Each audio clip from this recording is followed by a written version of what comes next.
नमस्कार दोस्तों, मेरा नाम है अजीत सिंह और पैसा बाजार में आप सभी का स्वागत करता हूं। आज हम बात करेंगे India rare earth magnet opportunity के बारे में। सबसे पहले जानेंगे इसकी स्ट्रेटेजिक इंपॉर्टेंस, फिर करंट में कितना कैपेबिलिटी गैप है और चाइना के पास क्या एडवांटेज है। फिर इंडिया अगर रेयर अर्थ मैग्नेट सेक्टर में काम करेगा तो वहां पर क्या बेनिफिशियरी स्टॉक्स है, मतलब किन स्टॉक्स को फायदा होगा। और हम बात करेंगे इस सेक्टर में गवर्नमेंट की दी जाने वाली पीएलआई स्कीम का कितना इंसेंटिव मिलेगा कंपनीज को। चलिए बात करते हैं स्ट्रेटेजिक इंपॉर्टेंस की। तो रेयर अर्थ परमानेंट मैग्नेट हैं, वो ईवी, एरोस्पेस, डिफेंस और बहुत सारे इलेक्ट्रॉनिक डिवाइसेस में यूज होते हैं। इंडिया के पास सेकंड कहें या फिर कह सकते हैं थर्ड रेयर अर्थ रिजर्व हैं। करंट कैपेबिलिटी गैप की बात करें तो अपस्ट्रीम मतलब माइनिंग से ऑक्साइड करना, ये हम प्रोड्यूस कर सकते हैं आसानी से रेयर अर्थ को ऑक्साइड्स में। मिड स्ट्रीम और डाउन स्ट्रीम की बात करें, ऑक्साइड से मेटल, मेटल से मैग्नेट बनाना इंडिया के पास लैक ऑफ टेक्नोलॉजी है, लेकिन इंडस्ट्री बना सकती है मेटल से मेटल अलॉय और फाइनल मैग्नेट। टेक्नोलॉजी जिन देशों के पास है वो जापान, कोरिया और जर्मनी है। तो टेक्नोलॉजी कोई मेन बैरियर बैरियर नहीं है। हम आसानी से किसी कंट्री के साथ कोलैबोरेशन करके इस टेक्नोलॉजी को ले सकते हैं।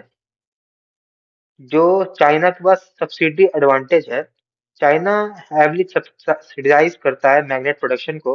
एग्जांपल पे हम बात करें तो एनपीडीआर ऑक्साइड की कॉस्ट आती है सारी कंट्रीज में $65 पर केजी, लेकिन चाइना की आती है $78 पर केजी। और वहीं जब इंडिया करेगा तो $102 आएगी कॉस्ट। तो 20 में ₹24 का गैप है, वो इंडिया को डिसएडवांटेज देता है। चाइना के पास इस चीज का एडवांटेज है कि $24 वो सस्ता हमसे करते हैं कॉस्ट में।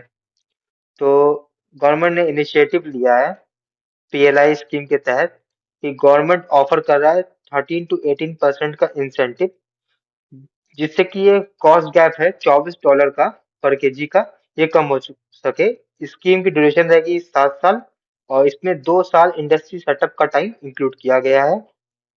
इंडिया का एम है प्रोड्यूस करना रेयर अर्थ मैग्नेट्स को विद इन 2 ईयर्स में।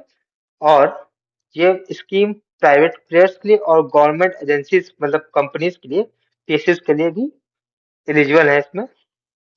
पोटेंशियल क्या है, मार्केट पोटेंशियल, तो हम बात करें इंडिया की करंट नीड है 4000 टन ऑफ एनडीपीआर मैग्नेट्स का, लेकिन ये 2030 तक की डिमांड डबल हो जाएगी।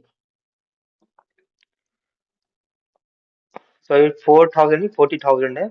और जिससे ईवी और इलेक्ट्रॉनिक की डिमांड को देखकर हमें ऐसा लग रहा है कि इसकी डिमांड है 2030 तक की डबल जाएगी।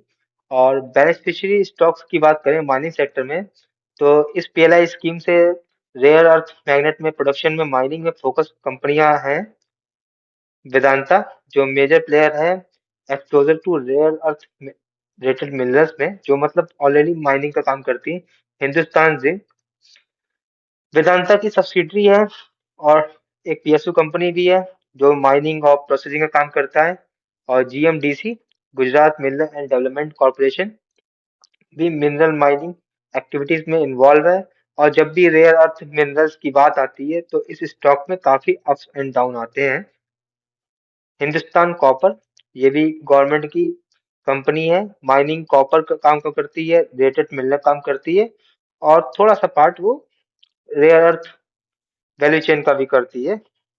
मतलब ये सब पार्ट का है। तो ये वीडियो थी सिर्फ और सिर्फ एजुकेशनल पर्पस के लिए, कोई भी बाई सेल की रिकमेंडेशन नहीं है। कोई भी निवेश करने से पहले अपने वित्त सलाहकार से बात करें। अगर वीडियो पसंद आया तो लाइक करें, शेयर करें, सब्सक्राइब करें। अगर आप किसी स्टॉक, म्यूचुअल फंड या फिर सेक्टर के बारे में जानना चाहते हैं तो उसका नाम हमें कमेंट सेक्शन में मेंशन करिए, ताकि नेक्स्ट टाइम जब हम वीडियो बनाएं तो उन में से किसी टॉपिक को कवर कर सके। धन्यवाद।